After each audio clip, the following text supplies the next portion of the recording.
Welcome to the Positive Change Methods podcast with me, Andy Smith. Each episode will bring you tips, practical change formats, and new perspectives to make your life and work better right now, drawn from Appreciative Inquiry and related approaches. This episode is brought to you by the Practical Appreciative Inquiry Facilitator Training. Let me show you how to get started using Appreciative Inquiry confidently with teams and small groups. The next live online course starts soon. You can find the details and how to book your place at coachingleaders.co.uk. Okay, let's get started.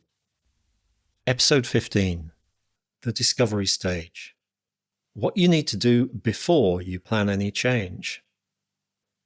One of the really distinctive features of the Appreciative Inquiry method, apart from focusing on what works rather than on problems, is the emphasis on looking at what's working in the present and what's worked in the past before we start constructing a vision of the future. This holds true at all levels of change, from individual goal setting to organizational redesign.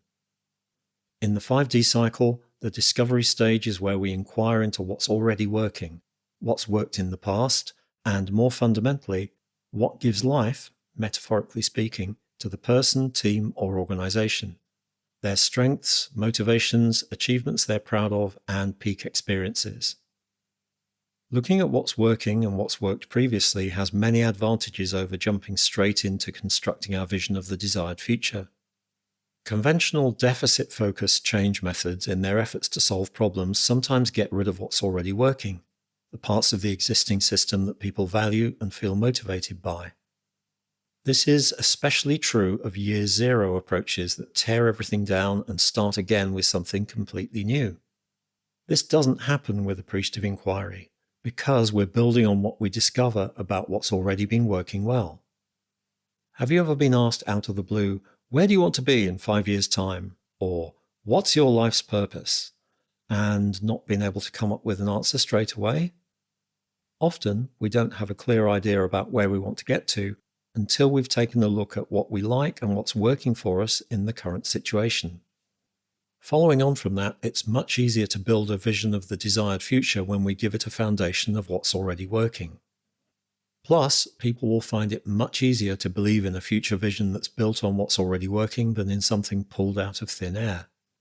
Belief that we can do something is based on having reference experiences, memories of times when we've done similar things in the past.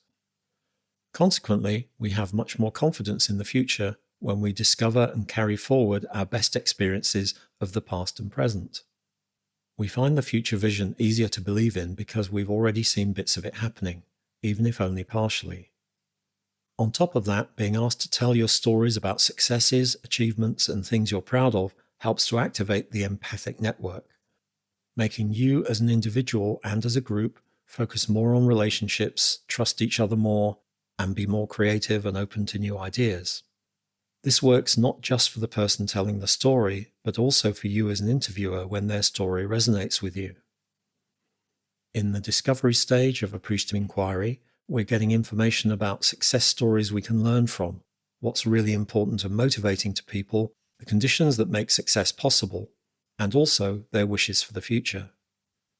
What we're also doing as part of that discovery is identifying the important themes coming out of those stories, the ones that have the most impact for people and the ones they find most inspiring.